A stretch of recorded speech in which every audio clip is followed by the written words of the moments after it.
Alright, well welcome back everybody. So, as you can see, it's a pretty nasty day today. We actually had a cold front come through yesterday. It rained quite a bit.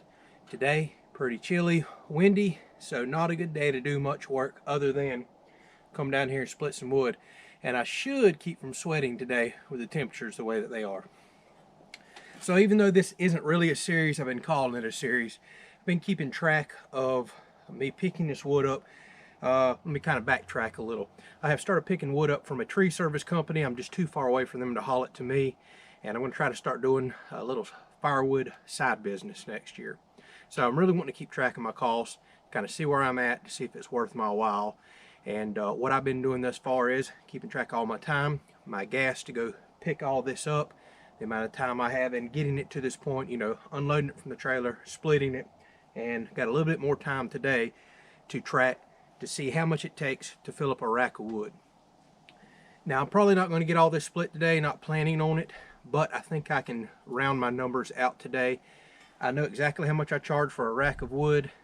I'm going to split, see how much is left, kind of eyeball it and guess how much more I think is there, if it's another rack, another two rack, crunch the numbers, and then kind of give you some figures at the end of this and let you know where I feel like I'm at per hour. Now there's a lot of factors in this, wear and tear on things, fuel, owning the equipment, the original cost of the equipment. So it's going to be hard to really just get a good solid number, but I can kind of let you know where I'm at, where I'm coming from, and if I think this is going to be profitable enough moving forward to continue doing it. So let's fire the old log splitter up, get splitting some of this old tough live oak. Even though I've already got it busted in half into thirds, I still expect this old thing to grunt today. This is the toughest wood that I split, bar none.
All right, so as you can see, I have a full rack, just about as tight as I could possibly pack it.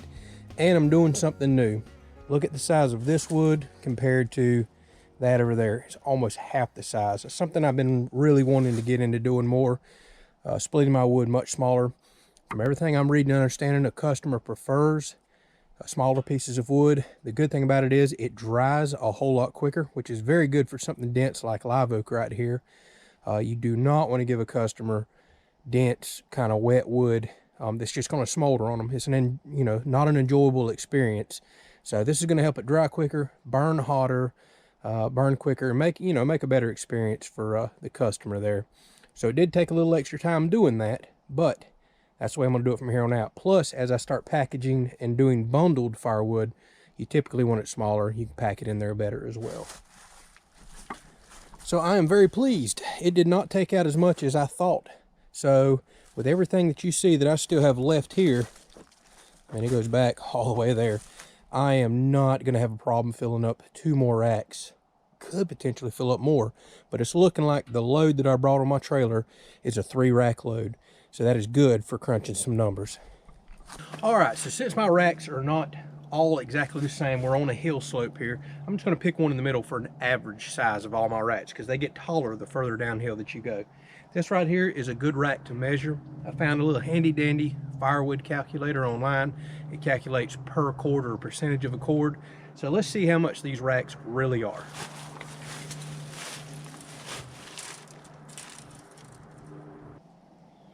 All right, according to the calculator, this is 26% of a full cord, so about a quarter of a cord. So I've been telling a lot of people when they ask, the size of these, down on that end is probably slightly less than a quarter of a cord. On this end, starting to get closer to a third of a cord because it does get quite a bit taller. So these racks average out to about a quarter of a cord. So here's something to really take into consideration. Price of firewood varies wildly across the country. I do a lot of reading of comments on different firewood channels, and recently I really started taking interest in that. And I have noticed it could be anywhere from probably the cheapest firewood I see in the country seems to be up in parts of Ohio, where people are selling it for $125 to $150 a cord. That's just insane to me. There is no way I'd sell firewood for that cheap. Now, you got to keep in mind, that may be a lower cost of living part of the country than it is here. That makes a big factor in what people are willing to pay. Also, are you out in the country or are you in the city? Typically, prices go higher in the city. I've seen it go for as high as $600 a cord, people claim, out in California. Makes sense. California, cost of living much higher. People earn quite a bit more. So it varies wildly, as you can see, but probably the most common price that I see is about $300 for a cord of wood. That's what it typically runs around here. Now, also the time of year, the type of wood, that all makes a difference. Most people, those are premium prices. Most people are going to pay that for cherry or oak in my area. Lower quality wood's going to fetch less. So based on those prices, I sell for about $75 a rack, was what I've always sold for. That makes perfect sense. That comes out to exactly $300 a cord. Some people offer bulk discounts if you do cord. I can completely understand that. Now, I charge extra if I'm going to deliver. However, if you've watched the channel, my plan is to do a little firewood stand by the road and sell bundles locally at some convenience stores. So my delivery is practically none. I don't really want to get into where I'm running all over the place, because there is something else you have to factor into that. Wear and tear on your equipment, your vehicle, your trailer if you're haulering quite a bit. There is a lot of things that we could really discuss here that is very hard to put a number on. Now, speaking of bundled wood, everything I'm understanding and reading, you get a premium for bundled wood. That's where you're selling those small little like cubic foot or 3/4 of a cubic foot packages. You'll see them in a lot of convenience stores. I see that you can kind of get up to $100 a cord premium. I see a lot of people claiming for selling bundled wood. I've never sold bundled wood here, so I don't know, but there's one thing you got to keep in mind.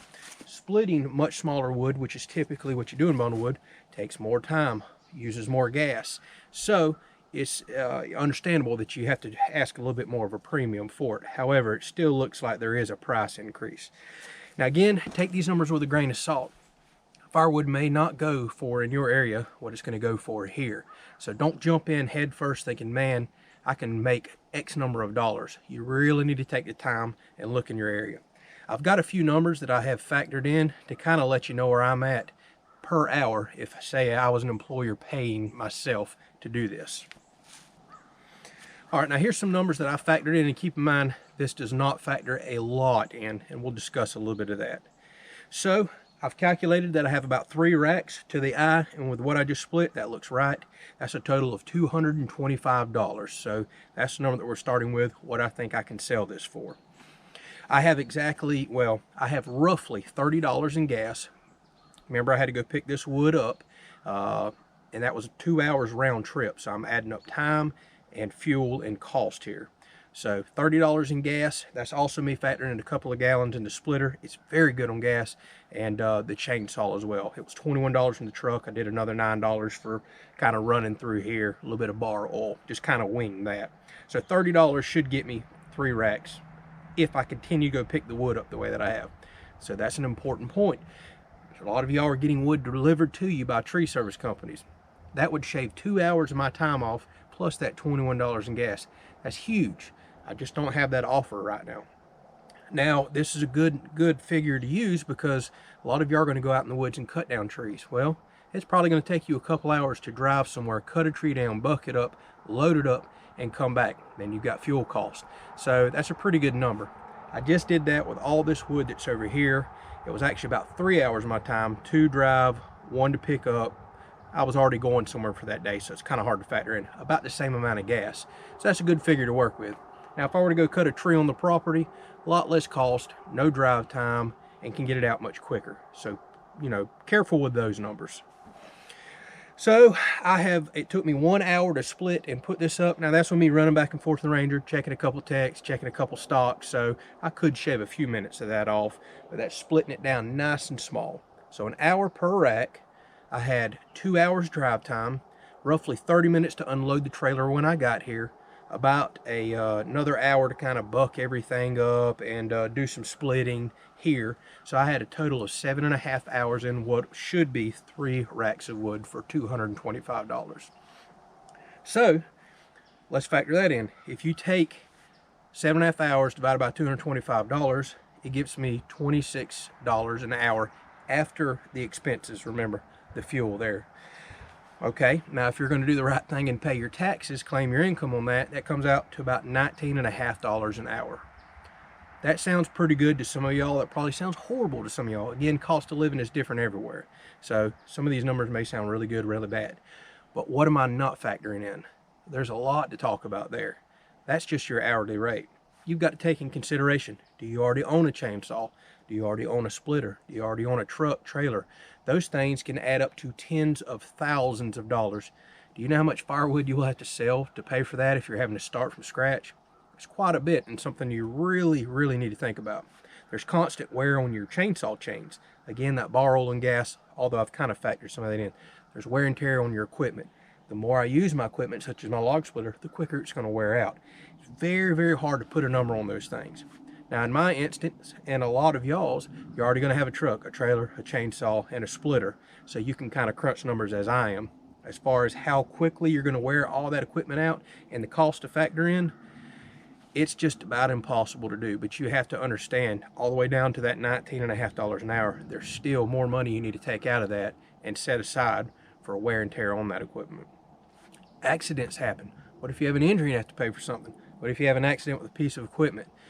I mean, a good average price for a quality chainsaw, so let's just say $600. What happens if you tear one of those up? That's 2 cords of wood. That is a pile, and I mean hours and hours, a pile of your time that you're going to have to put into selling firewood just to cover the cost of probably your cheapest piece of equipment. Log splitter. Are you going to go ahead and fork out the money for a $7,000 commercial unit? I can crunch the numbers, but it's going to be a tremendous amount of firewood and probably a couple seasons, especially if you're doing a side hobby, just to pay for that piece of equipment before you're turning a profit. You're going to buy a $1,000 unit like this, gets you into it a lot cheaper. It's slower, takes longer, and it's going to wear out sooner. This is not built to the same quality a commercial unit is. Same goes for if you're going to start out with a cheap chainsaw that's going to cut slower, make production take longer, and it's probably going to wear out a whole lot quicker. Trucks, miles you put on your trucks, oil changes, tires you're going to wear out, same thing with a trailer. That's all a lot to factor in. That's where a lot of people get in trouble with debt and money. People don't really sit down and truly factor in the cost of things and where their money's going. You've got to do that. Now, I had a figure in mind, and it just so happens I was $1 off. I said if I'm not making what I think is $25 an hour, I'm going to have a hard time really wanting to do this. I'm at 26. I didn't plan it that way. It was within $1. Now, some of y'all may be thinking, man, get off your high horse. You think you need to make $25 an hour? Keep in mind it's 19 after taxes. Again, cost of living in your area, $25 may be an amazing amount of money, or in other parts of the country, that may be a pitiful amount of money. But I can tell you, keep in mind that 19 and a half that I come up with, if I was in Ohio selling this for half of what I've seen some of it go for up there, what is that?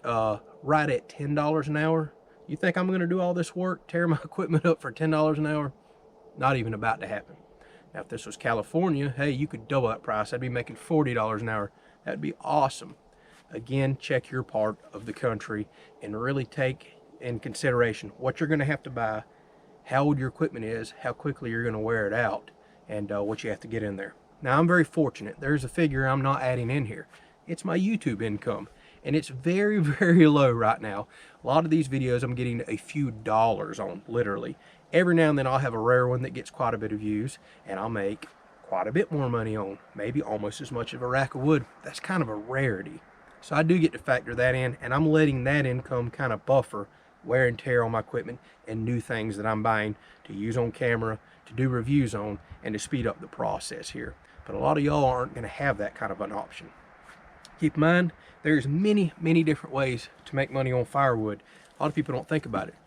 It isn't simply doing any of this. You can have zero equipment and make money on firewood. Kind of blew my mind when I figured this out a while back.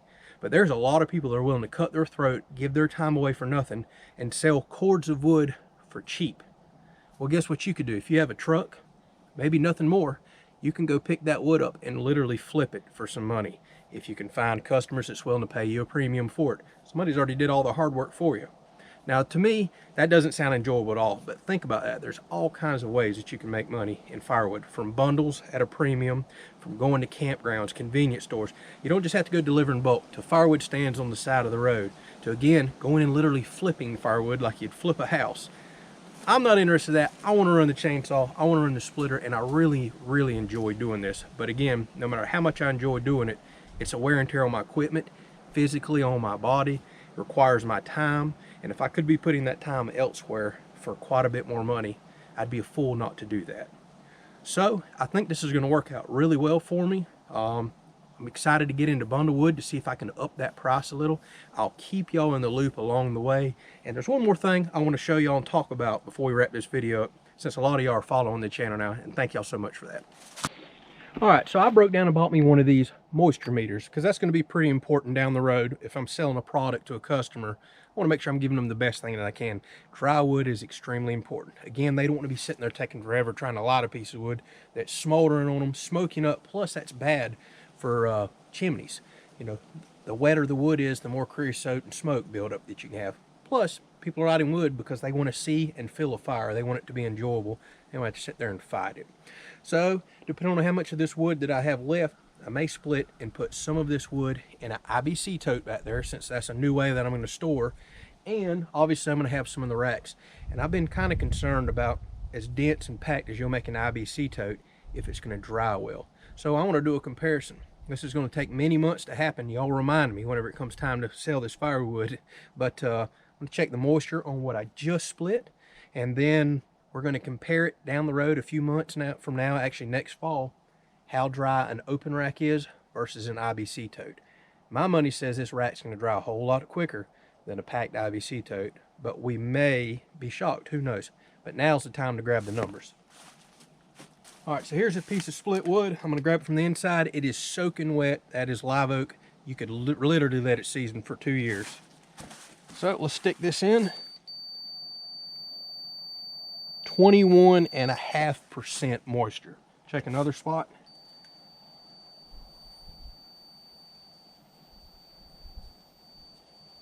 21.8% moisture. extremely high. You want to be well below 20 before you burn wood.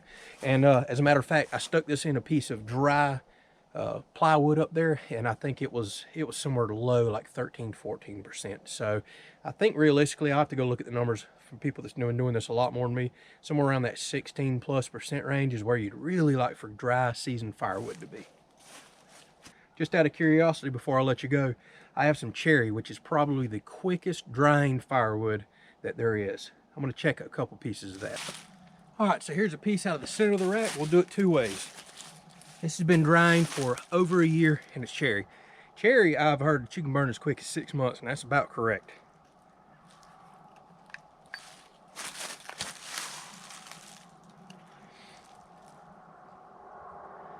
.4%. That's absolutely ready to burn. But let's split it open and check the inside. That's the outside.